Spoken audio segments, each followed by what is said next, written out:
one of his support crews taking care for his comments. Go, brother Wayne. Never seen a picture of the daylight.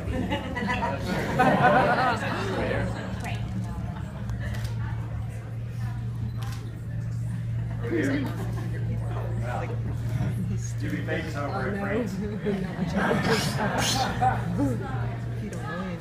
Now you got friends over, you take your wife Sandy. You know, for being a support crew, there's certain things that they get in return. So maybe, you know, you make these friends. So Germany, France, Switzerland, you got friends all over. Yeah, I had 18 requests this morning. Did you? That's the most I've ever had. I had one request this morning. Well, you got thousands already. I had one. Wayne Brown sent me one this morning, so I accepted his request. Yeah. I didn't know how to open it. First of all, I think I need to start with some apologies. I think I do. I know I do. My first apology would be whoever was at the other end of the pool. Profanity every 100 whoever that was that cut me off in traffic when I had the right of way getting to the park. And then they blew the horn at me. And I had the right of way. And I have an aluminum thermos like over there. And I just kind of, without thinking, if you can imagine, got it and wailed it out. It broke. I'd like to apologize to them. I'd like to apologize to whoever was using the sponges and then using them. After they saw me, just go up to them and just start talking to them. Happened, and of course I wasn't. Right. Every 2 or 3 people. But seriously, it was just a journey, real journey. On the Monday before this week, I don't know if it's a strain or a separated bicep tendon in my right arm, which I'm right-handed. You might as well chop this arm off. But that's the bicep that was affected. So I said, well, I think I can still swim. So I went out and gave it a 20-minute test run. I think it's fine. It didn't hurt too bad. Note to self, 20 minutes is not enough time to figure out whether you can swim 4 points. About 500 meters. It was like, reach, pull. Couldn't pull this way. This. Oh, it was my hand. I can't even snap my fingers. I'm so uncoordinated with it. Here we go. He's still faster. I think they thought it's a bad sign when you get to the end of the pool. You look up. There's a Florida Wildlife Commission. They got a harness and they capture you. I started talking to them. They realized I wasn't a manatee and they let me do it.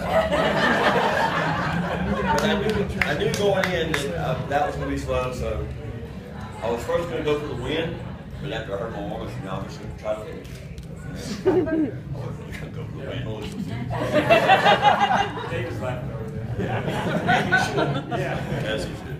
But I did realize that any really good time, because it was flat, it's just go have fun and all that, and I did.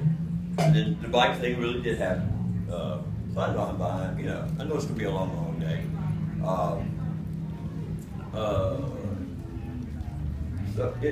And then just kept one thing after another. My best friend in the world here, David Gordon, now that I think about it, I think it's kind of a sabotage because I was really rolling on the bike, and I was averaging 12, 13 miles an hour. And, he's the most prepared guy in the world, all of a sudden, you don't have nothing to eat, so I have to give him something. And I reach over here to give him whatever I'm giving, he's over here, and when I go to give it to him, I think, I didn't see it, but he had to kick my bike. The next thing I know, I'm straight out through the woods, on the top tube, driving the bike with my cheekbone, literally, out in the woods. I stopped, we have to go out there and get me and bring my bike back. It was just one thing after the other. I did learn, which I didn't know before, I didn't know you could throw up peanut butter that much.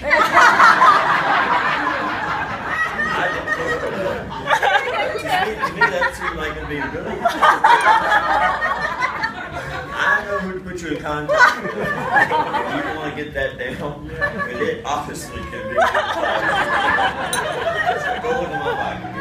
That's nothing. Go look at my bike.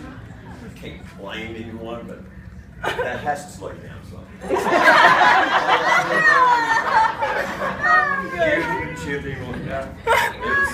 It was different. But it was a journey the whole time. I don't know if Brad wants me to say this, but he actually, I think he did it on purpose because I was getting tired. He just kind of drove my mind.